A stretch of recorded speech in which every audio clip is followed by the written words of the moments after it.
happened in the universe, since that's the way that makes the most sense, as opposed to the twisty way it's ultimately presented in the show. And hey, if I make a mistake along the way, just remember, I messed up in the same way I'm about to fix it! Then by the end of the episode today, we'll actually solve the rest of the first season. That's right, we are 6 episodes in right now. 6 episodes spread across 2 years, so why wait any longer? I suspect that I know the big twist reveals that are going to be planned for the final 2 episodes of the season, and potentially even deeper into the series. And if you don't want to be spoiled, well, I suppose you could always just forget everything that I say. Consider it, repressed. So let's rewind, or rather fast forward to the 3000s, as I introduce you to a potentially new series and solve where the Murder Drones universe is headed next. Get hyped, guys! And yet, I still feel nothing. The main story of Murder Drones takes place in the far future, the year 3071 to be exact, based on these balloons that we see in the background of episode 3's prom scene. However, the real start to our story happened quite a number of years earlier. This was a time when humans were expanding beyond the confines of Earth to set up colonies on planets outside of our solar system, mining them for all their resources. One of the biggest players in this world was J.C. Jensen in space. To help with both mining and domestic life, the company created a series of autonomous AI robots called worker drones, each with their own personality, thoughts, and feelings. Basically, these robots were indistinguishable from a normal living creature. Sadly though, not everyone agreed, killing them for even perceived minor offenses. Western Villa style? Were you programmed by beasts?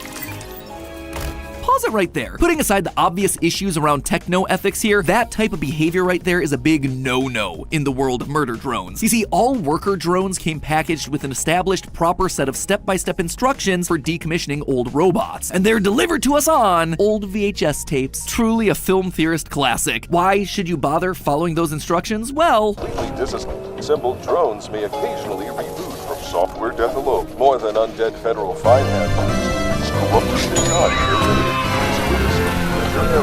in short, if improperly disposed of, the dead robots might wake up, literally turning into zombie drones. And not only do they wake up, they're changed in that process. According to the VHS, these drones experience, quote, potentially hazardous mutations to their coding, which we later learn to be known as the Absolute Solver program. And that, my friends, is why you always gotta take time to read the terms of service. We're told that there's only a 0.01% chance that the robots will come back to life, and of that 0.01%, only 0.7% have this dangerous mutation, thereby yielding a 0.007% chance that the improperly disposed of drone will have this Absolute Solver mutation. But of course, this incredibly rare, will probably never happen thing, in fact, does happen. And it happens in the form of a worker drone named Sin, waking up alone, confused, and scared in a pile of robot corpses. She's eventually found by a human girl named TESSA ELLIOT, who's taken a liking to some of the broken worker drones and has been repurposing them to be her friends. Among the drones Tessa's taken in are the lovable goof N, the butt-kicking V, and the incredibly loyal J. The whole letter is a lot to remember!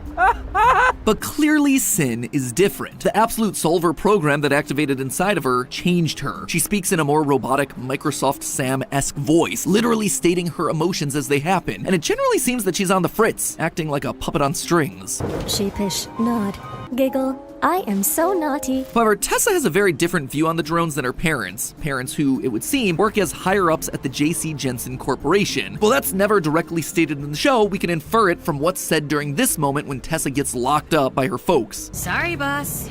Corporate's spoken. Additionally, the family possesses an entire staff of worker drones at their mansion on Earth, treating them more like slaves and pests. Tessa James Elliott.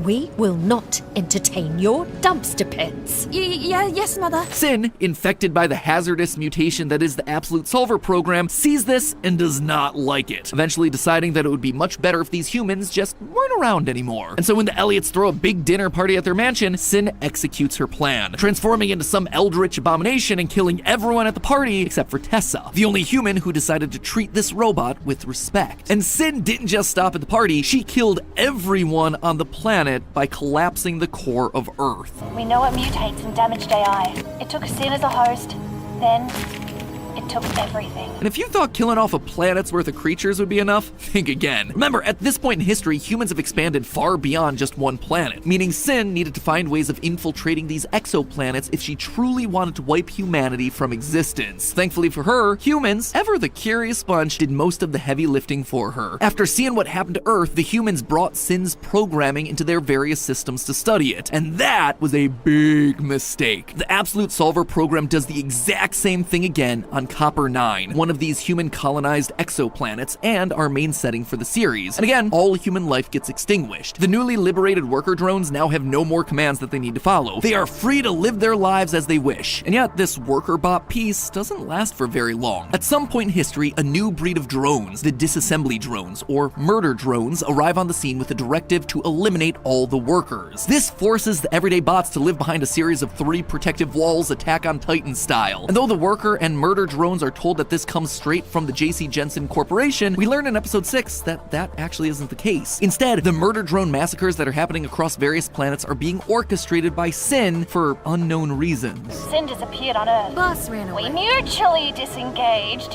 Her last known act was sicking you lot on the human exoplanets. Why?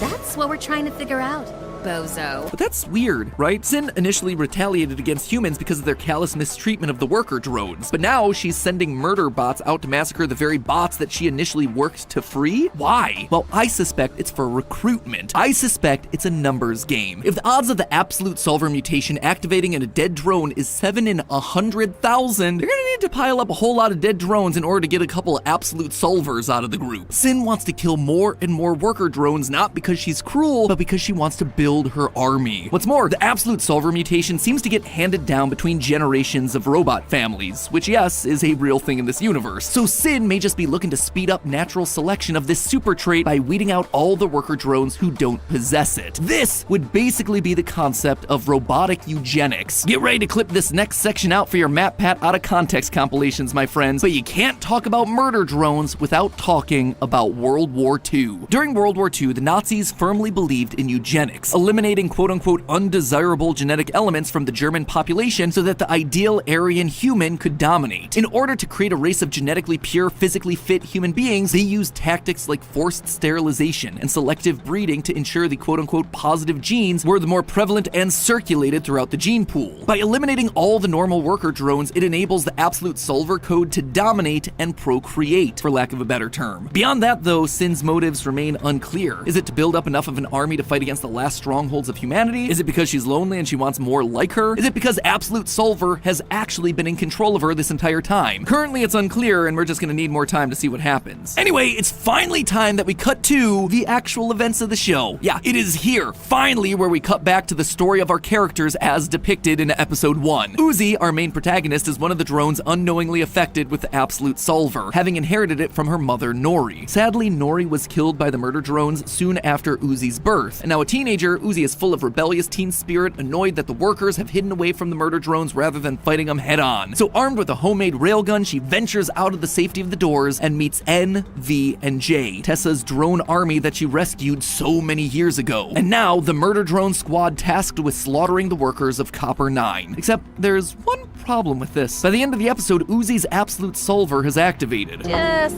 can't wait to murder all humans. Classic robot stuff. I hope they're sitting pretty there on Earth, because we're coming for them.